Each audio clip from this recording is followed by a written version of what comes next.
এই ভিডিওটা দেখে কেউ সিরিয়াসলি নেবেন না। এই ভিডিওটা শুধু তৈরি করা হয়েছে আপনাদের বিনোদনের জন্য।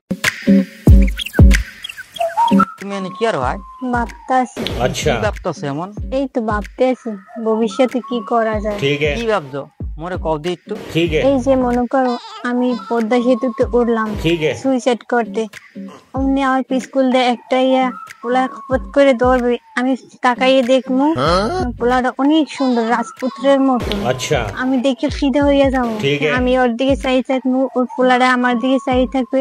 পরে একসময় পোলাটা কইবে যে আপনি আত্মহত্যা করতে চান কি লিগে? পরে মুই কমু মোর এই জীবন ভালো লাগে না, এই জন্য মুই আত্মহত্যা করতে আইছি। পরে পোলাটা মোর অনেক বুঝাইবে, বুঝানোর পর ভালো একটা রেস্টুরেন্টে নিয়ে যাইবে, সামনে নিয়ে যখন গল্প টল্প করবো তখন পোলাটা আমারে জিগাইবে যে আপনি কি বিয়ে করছেন, আপনি কি সিঙ্গেল নাকি? এমন কোন পোলা পাইনি যারা মোর দেখলে ভালো লাগবে, এই জন্য আমি কারো লাগে প্রেম টেম করি না, আমি এখনো সিঙ্গেল।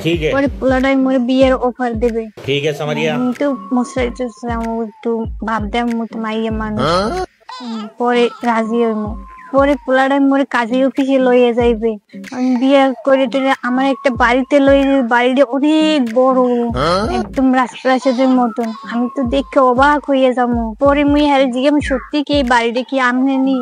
কইবে যে হ্যাঁ এই বাড়িটা আমার। পরে আমার হাতে একটা চাবির ঠোক দেবে, চাবি দিয়ে কইবে যে এই বাড়িটা তো সব তোমার। আমি যে কি খুশি হইমু। পরে একটা আলমারি দেখাই দেবে, আমি সেই আলমারিটা খুলমু, খুলে দেখবো সব স্বর্ণ বর্ণ টাকা পয়সা দিয়ে ভরা। পরে হে কইবে যে এইটা তোমার যেমন চাই তুমি তা পড়তে পারো। মুই তো জীবনেও দেখিনি, তুমি তো জানো যে এগুলো কোনোদিন চোখ দিয়ে দেখিনি। পরে তো মোর লোভে আর সামলায় না, এমন যেই হচ্ছে কি সব কিছু হাতে পড়ছি, কানে পড়ছি, গলায় পড়ছি, পায়ে পড়ছি, পরে আয়নার সামনে খাড়াইছি, তুমি নিজেরই চিনতে পারি না। পরে মোর লাগিয়ে 20টা ডাকি রাখছে। আচ্ছা পরে একজনে কইতেছে যে ম্যাডাম, কইলো গোলাপের পানি এই গরম করে রাখছে যে আপনি গোসল করেন।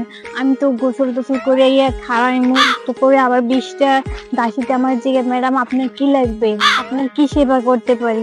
আচ্ছা হেই আনালে বুঝলাম, তুমি কি মোরে ভালোবাসো না? মুই কি একবার কইছি যে মুই তোমার ভালোবাসি না? মুই তোমার ভালোবাসি দেখেই তো এগুলো তোমার জন্য করতে। আরে ওই বেড়ার লাগে তো মুই সংসার করতেছি, মনে করো বেড়া বুড়ো হয়ে গেছে, বুঝে গেলি তো বিষয় সম্পত্তি সব আমার হইবে। এরপর মনে করো যে তোমার আমি বিয়ে হইলাম, তখন তো তুমি আর মুই রাজরানীর মতন থাকবো, তুমি রাজা থাকবো আমি রানীর মতন থাকবো। আচ্ছা মুই তো তোমার লোক কত কিছু হরতেছি, তুমি মোর লগে কি হরবে? মুই তো মনে করো ভাবছি বড় ধরনের, বুঝছো? আচ্ছা এক টানছি মনে করো কোটিপতি যাবো, তোমার আমি সুখে শান্তিতে থাকবো। ঠিক আছে মনে করো একদিন রাস্তা দিয়ে আস্তে আস্তে হাইটটা যাইমু, একদিন দেখুন বড় একটা গাড়ি হাইতাছে আমার দিকে, পরে হঠাৎ করে দেখুন কি গাড়িটা একটা গাছের লগে বাইজা গেছে, ঠিক আছে হ্যাঁ মেরা দিছে। পরে আমি যাই বেড়াটার বাসাইমু, ঠিক আছে সামারিয়া মোর দিকে চাইবে, সামারিয়া জিগাইবে বাবা তুমি কেডা? মুই কমু ওর নাম রানা। ঠিক আছে জিগামু কাকু আপনি এভাবে অ্যাক্সিডেন্ট করলেন কেমনে? বেড়ায় মরে কইবে মুই একটু ডিপ্রেশনে আসছিলাম এর লেগে অ্যাক্সিডেন্ট হয়ে গেছে। পরে মুই জিগাইমু আপনি কি ডিপ্রেশনে আছেন বলেন দি কাকু। রুকো যারা হ্যাঁ মরে কইবে মোর মাইয়ার লেগে একটা পাত্র বেচাইতাছি, কিন্তু ভালো কোনো পাত্র পাইতাছি না, যা পাই সবাই নিজেরটা নিজে বোঝে, সবাই নিজের ছাত্র বোঝে, কিন্তু মুই একটা ভালো একটা পোলা চাইতাছি, যেই পোলায় যে সব সময় মানুষের পাশে থাকবো, সবাই হেল্প করবো, মুই এমন একটা পোলা চাইতাছি। মুই কইলাম কাকু যা বলার পরে বললেন আপনি আগে চলেন, জলদি হসপিটালে যাওয়া লাগবো, তাহলে আপনি মারা যাইবেন, জলদি করে চলেন। পরে হ্যাঁ সুস্থ হইলে, সুস্থ হওয়ার পরে মোরে হ্যার বাড়িতে লইয়া গেল, বিরাট বড় একটা বাড়ি। মুই ঢুকছি, মুই দেখা তো অবাক হয়ে গেছি বাড়িটা দেখা। পরে মোরে বসতে কইলো, মুই বসলাম সোফার ভিতরে। পরে দেখলাম সুন্দরী সে একটা মাইয়া আসলো, সে আমার এক গ্লাস পানি দিল। আচ্ছা মুই তো দেখা মেয়ের দিকে তায়ার হইছি, এত সুন্দর কিভাবে মাইয়া হয়? মাইয়াটা সুন্দর, মুই সুন্দর না? না এত সুন্দর করছি, তোমার থেকে সুন্দর হইবনি। আমি তো মনে করো যে এমনি গেছি হেল্প করছি, হেল্প। পরে মনে করো হে বেটাটা আইলো, মোরে জিগাইলো কিছু কথা, মুই প্রশ্নের উত্তর দিলাম। পরে জিগাইলো তুমি কি বিয়ে করছো নি? মুই বললাম যে না কাকু মুই বিয়া হরি নাই। পরে হ্যাঁ প্রস্তাব দিল তুমি কি মোর মাইয়ারে বিয়া হরবা? পরে মুই কইয়া দিলাম বিয়া যদি হরি মনে করো সয় সম্পত্তির মালিক তো মুই হমু, কারণ আর কেউ নাই বলে। পরে মুই রাজি হয়ে গেছি গা। পরে মাইয়ার লাগে বিয়া দিল। অনেকদিন মনে করো কেটে গেল, অফিসের চেয়ারে মোরে বসায় দিছে, পরে মোরে মালিক বানায় দিছে হে অফিসের। আচ্ছা মনে করো যেরকম অনেক দিন কেটে গেল, সম্পত্তি মনে করো আমার নামে মুই চালাকি করে লেখা নিছি, কারণ বলা তো যায় না কোন সময় কি হইয়া যায়, মোরে যদি গার ধরে বাই করা যায়। এর লেগে মুই চালাকি করে সয় সম্পত্তি মোর নামে লিখে গেছি, সয় সম্পত্তি সব পাইয়া গেছি গা। আর ওই মহিলাটা মনে করো বুড়া হয়ে গেছে, যে কোনো সময় বেডি মরে যেতে পারে। মরে গেলেই মনে করো তোমার লাগে আমি বিয়া করে ফেলাইমু, তুমি আর আমি সুন্দরভাবে জীবন যাপন করবো।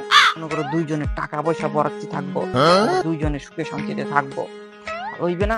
আচ্ছা, তুমি তো ওই মহিলার লাগে অনেকদিন সংসার করছো, ওই মহিলা যদি বুড়ো হয় তুমি তো বুড়ো হয়ে যাইবা, তাহলে তুমি মরে কেমনে বিয়ে করবে? তুমি তো মরে যাইবে তাহলে। কও কি হয়? বিয়ে তো মুই ভাবি নাই, এগুলো তো মোর বাবা ছিল না, তো মুই তো বুড়ো হয়ে যাবো, মুইও তো মরে যাবো। তুমিও তো সংসার করবা, তুমিও তো বুড়ো হয়ে যাবো গা, তুমিও তো মরে যাবা, তুমি পরে কেমনে মোর দ্বারে বিয়া হইবা? তাহলে মুই আর কি আর মুই তলে যাইগা, তোমার লাগে খুব হাও কথা কয়ে মোর সময় নষ্ট করে লাভ নাই। আচ্ছা আচ্ছা ঠিক আছে, তোমার লাগে আমার কথা কোনো লাভ নাই, তোমার পর তুমি দাও, মোর পর মই দেই, তোমার লাগে কোনো সময় নষ্ট করে লাভ নেই।